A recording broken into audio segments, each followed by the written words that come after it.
Okay, this is the outside of our house. It's very cute. We've got a little side yard over there, and then the driveway's over here. As you can see, we are on a 2-lane highway, so it gets kind of crazy out here. But it's really close to everything, so that's really nice.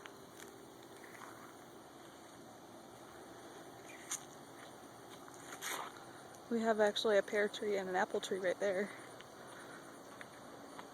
And Dax and Racy in the window.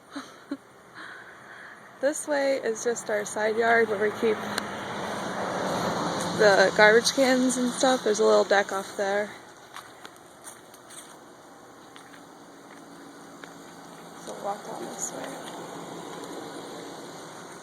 It goes into the kitchen right there.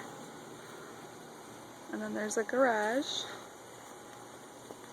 It's a 2-car garage. This is our deck off the kitchen.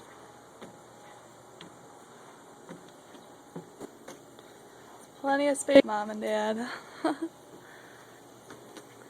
And Andy's car still doesn't have a windshield, so we had to tarp it just in case it actually rains someday.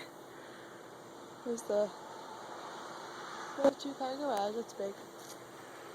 And the driveway goes up the other side of the house. This is the back of the house. And then that door goes into the basement. And that's upstairs, obviously. So, that's about it. And then we'll go into the garage.